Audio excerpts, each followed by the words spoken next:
information because in this new situation that we're in now, this new economy and whatnot, there are going to be many, many opportunities for people, and it does seem to me that this is a program that can be replicated in other areas. What do you see as some of the shortcomings in terms of what you're dealing with now? Well, it's not a shortcoming right now, but I envision it being expanded. I talked to my commissioner, James Davenport, and he indicated that the continuation was probable, and they had to look at some statistics and other things, and it also weighed upon the federal funding and whatever, but he almost assured me that there would be some improvement in the program because he was pleased how the program was running.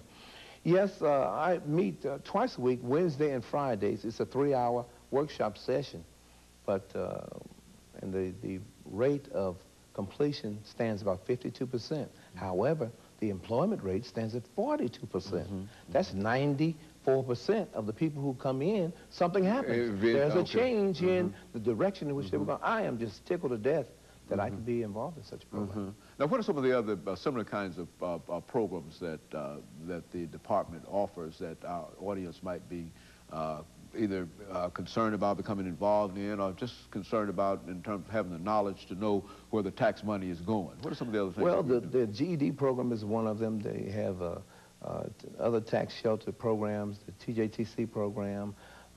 They have some programs for veterans.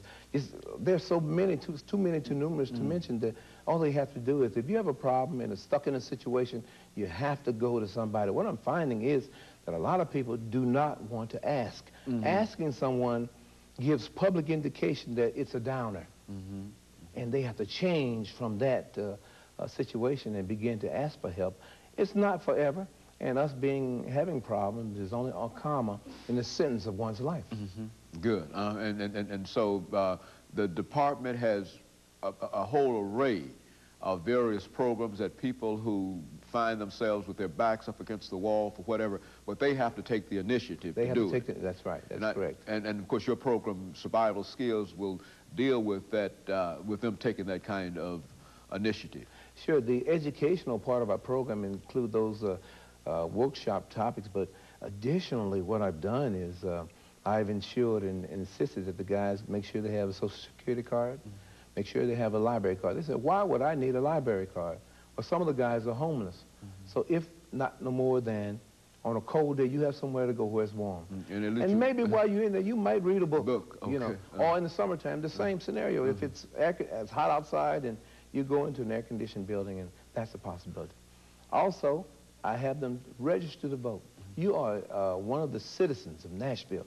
This is one of your responsibilities. You mean I'm that important? Yes, you are.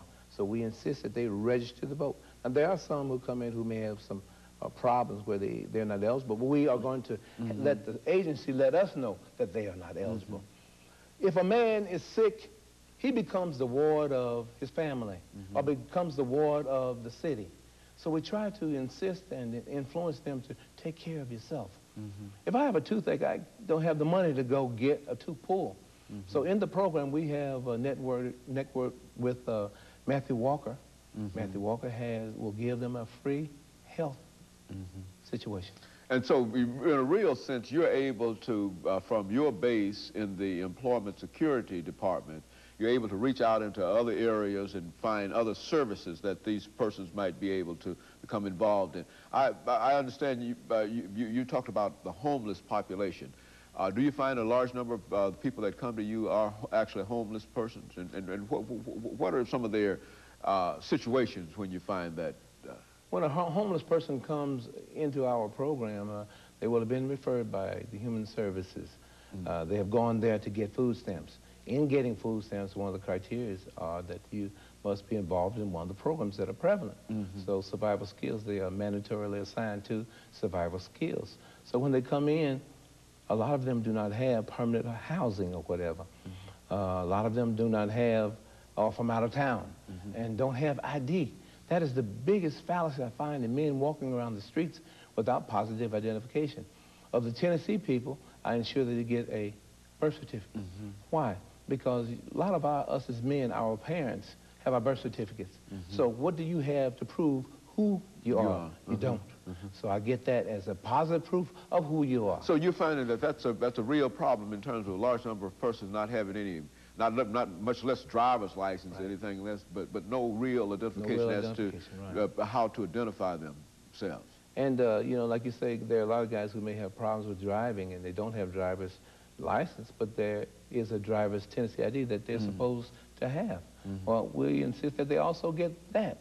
And once they procure these employment tools, I call them, once they procure those, you can sense that they have a better feeling about themselves. Their low self-esteem has been improved. What? Because they have proof. And so it's a whole conscious raising, self-esteem kind of thing that you're trying to instill in many of these persons who are dealing with survival skills. Yes, the educational material that is in the program is like following a script. That's fine. We do that to the word. But however, additionally, those are the things that they find that here's a person who cares. I mean, not that everybody else haven't been, but men have fears of failing as a man, as a father, as a brother, as a person who didn't get enough skills or education. They have fears of this being found out. Well, don't worry about it being found out. You've got to do something about it and go from here. We've got training programs that you've got to get involved. We're going to let you know where they are.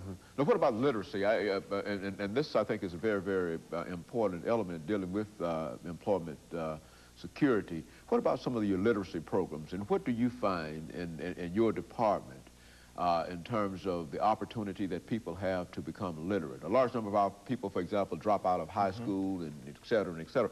But what are we doing in terms of trying to deal with that? Well, one thing, I'm blessed. I'm in special projects, which handles the food stamp carryover from the Department of Human Services.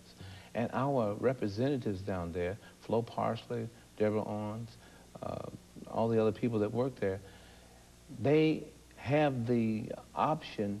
If they find a literate person, they have, and they do send them on to literate education or whatever. So that's a good option for them. And so you think that with this program, what about this program? And you indicated that the survival skills program started in Kansas, and that this is one of the several pilot projects. What about taking such a program, and especially since you indicated that you're dealing with the homeless population, with people who have dropped out of high school and et cetera. What about the cost effectiveness of such a program to apply it on a much larger scale? For example, certainly you might be able to apply it in Nashville, but what about throughout the nation? Is this one of the many possibilities that we can think about when we have to deal with the 40 and the 50% of unemployment that we find in many of our communities? Why don't you, that's what I want you to speak to, speak those kinds of issues. What we found is Dr. Linda Thurston indicated at our last conference that there are now 24 states that have got survival skills undergo. And the male situation is growing vastly, and I look forward to the time when it'll be in every major city. I guess the biggest problem right now is they're only attacking the local major cities in the major states right now, but I'm sure the rural areas, they're going to want programs such as this to help them, all of the total. It'll expand, I'm sure. And so there's a tremendous possibility. What about the staff in such a program? I mean, is this program cost effective in terms of the number of dollars you have to put in for professionals to deal with the people who need these skills? Well, I'm not, up on the financial situation of that, but I am up on giving my caring, my concern for the do you have people. a large number of people, staff members in your own department compared to the number of people you're trying to help? The only thing we have right now is I do the facilitating for the males in Nashville, and Renetta Swanson is a facilitator for the females in our particular office. And so in reality, you really have just two persons who are deeply involved in that program, yet you're dealing with a large... employment security. Employment security, yet you're dealing with a large number of other folks, and you have access to some of these other offices that you can make referrals to in dealing with these persons. Well, I'm pretty sure it's depending on how the contract is written as who the clients are. Human Services is the parent operator of that situation, but I'm sure that it can expand. I do envision survival skills from the way it is now, high schools. With the youngsters coming out of high school, they're not prepared. And I also see a possible directional move going toward the prisons, going to help some of the people coming out of the drug programs. So this is a powerful program, and especially for this sect of people, the males. Our prisons are overcrowded, and especially the males, and we've got to do something. We've got to address the issue, and I just applaud the efforts of the Department of Human Services and Employment Security for addressing that issue now, not waiting until it really becomes something bad. And so there's tremendous possibilities for this program. I think you've indicated the prison population, and there are a large number of minorities involved in that, in the prison population, and there are many other areas that you can become involved in with this program. And see, the other thing is that if you really look deep, this program could probably be vested into the early childhood of, especially in the low income, maybe the males who are missing. If we can get some good, strong male models or role models to go into the schools at early ages, this can improve the educational growth of a lot of the young blacks particularly. Because I'm getting some feeling from, this is feedback from guys in the group, a lot of the, especially the male blacks who come in, they have indicated that they had problems in early childhood in school, in that as they began, they didn't know an answer, and by saying the wrong answer, they were chastised. Not knowingly, a lot of teachers said, no, that is not the wrong answer, or fellow students, you didn't know that, you big dummy. So what happens, and these guys are telling me now, they're holding this all these years, that there was that instance of rejection. Yes, that rejection I don't want to get again. So what I'll do, I'll be quiet so that I don't get that again. I'll be quiet so I don't have to remove the doubt that people think I don't know. So we need to address the issue of the males in our society and try to help them, get them back initiated in the family life. That's where our worth is going to be. The young children who are coming up today, they need to see some male images. You know, over these last 5 minutes that we have here, Stephens, let's look at some of the things that are happening in the state dealing with employment, because I think that in Nashville here over the last several months, we've had indication that there's going to be a bicentennial mall, that there's going to be an arena, that there's going to be improvements at Meharry because of the merging, et cetera. And we're talking about hundreds of millions of dollars that will be there. Yet we find that there's a tremendous unemployment among many people in the inner cities, and there are a large number of folks who need these kinds of survival skills. So what can you, within your program, say to people this morning about what we ought to do in terms of trying to tie in to some of that money that's going to be available? Well, first of all, that has to come from on high, of course, and our people who come in who aren't skilled, you need to find some skills that, first of all, you have to be interested in a particular skill. And there are some genuine good apprenticeship programs that are available. Down at 909 on 8th Avenue, they've got the apprenticeship, a log of apprenticeship programs, and very few people are inquiring about them. Well, maybe they don't know. But if that's the case, they need to go and find out.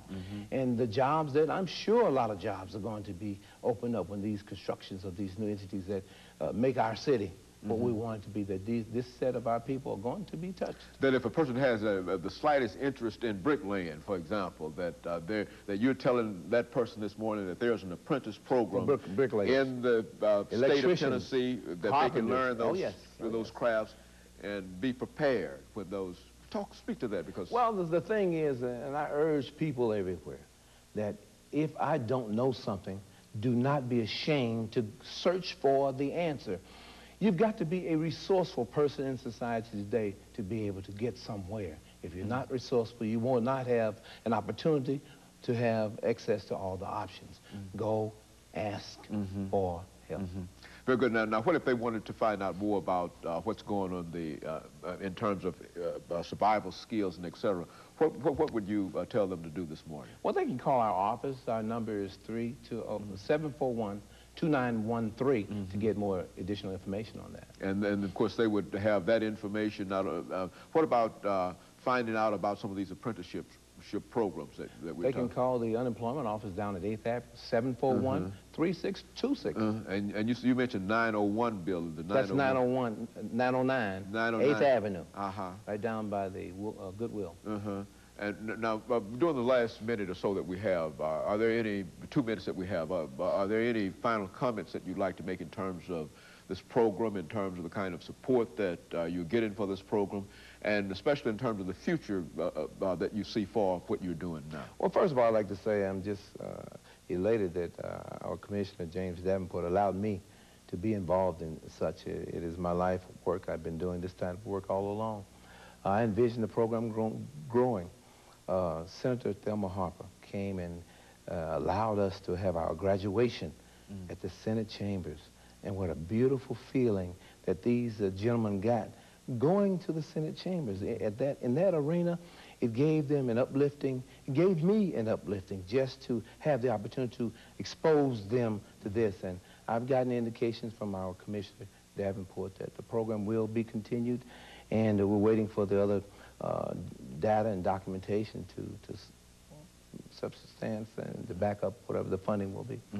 Okay, very good. And let me, over this last minute, thank you, Stephens, for coming by and giving us that information about Survival Skills for Men program. We also understand that there's a survival skill for women, and the next time that we talk to you, we'll have another person to come back and talk about that program. But in the meantime, we certainly want to thank you and the Commissioner for allowing you to come down and give us that information today. And I'm almost sure that it will be very, very important in the lives of some persons who need these skills desperately. And let me thank you for coming by and giving us that information. And let me encourage you to tune in again next week for another informative edition of Comments. Thank you and good morning.